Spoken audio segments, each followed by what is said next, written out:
F'konferenza tal-aħbarijiet li għamel wara li tħabbret ir-reviżjoni l-isfel tas-saħħa ekonomika ta' pajjiżna min-naħa ta' Standard & Poor's, il-mexxej Laburista Joseph Muscat qal li l-uniku mod li bih pajjiżna joħroġ miċ-ċirku vizzjuż li ddaħħal fih huwa permezz ta' bidla fid-direzzjoni.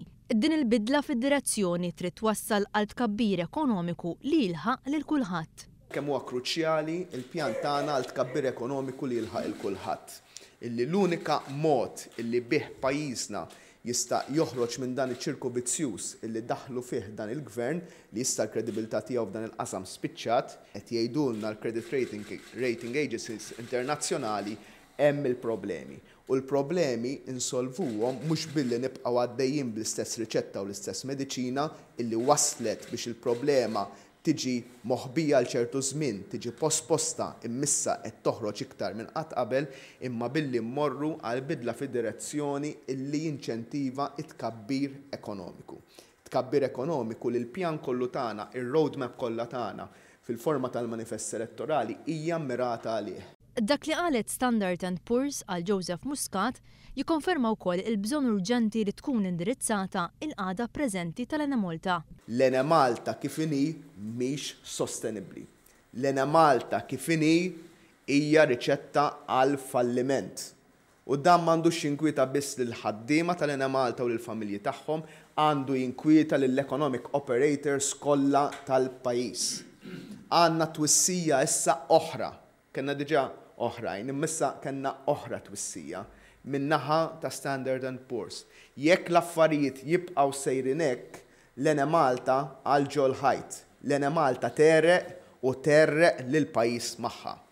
Min-naħa tiegħu dan il-gvern qed jipproponi li jibqa' iħalli kollox kif inhu. Il-Partit Laburista għandu pjan ċar li b'kollaborazzjoni mas-settur privat itejjeb is-sitwazzjoni tal-Enemalta. Naħdmu b'sistema ta' kollaborazzjoni mas-settur privat biex l-standing finanzjarju tal-Enemalta iqum fuq saqajh.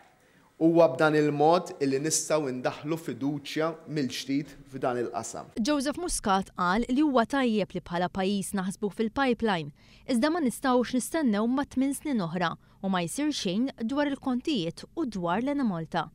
Il-mexxej Laburista fakkar kif ir-reviżjoni l-isfel min-naħa ta' Standard & Poor's fis-saħħa ekonomika ta' pajjiżna sar meta Gonzi PN qed jiftaħar li għandu finanzi fis-sod.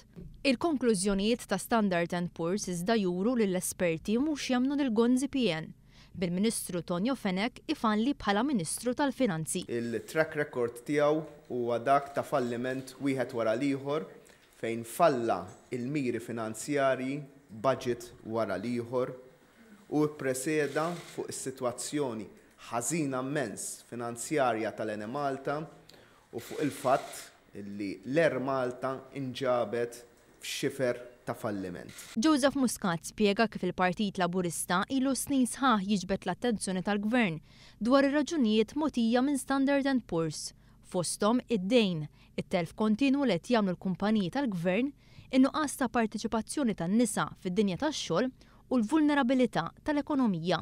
Il-mexxej Laburista semma kif Standard & Poor's tirreferi wkoll għad-dejn li għandu s-settur privat u żied li n-nuqqas ta' flus qed ikun ikkawżat mill-ispejjeż li qed joħloq il-Gvern stess, ewlenin fosthom il-kontijiet tad-dawl u l-ilma. Irrimarka wkoll li Standard & Poor's mhux qed jemmnu l-miri tal-Gvern għas-sena li għadha kif intemmet. Joseph Muscat qal li l-Partit Laburista kien qed jipprevedi din is-sitwazzjoni u kien għalhekk li baqal fassal li manifest elettorali tiegħu biex iwassal għal tkabbir ekonomiku li jilħaq lil kulħadd.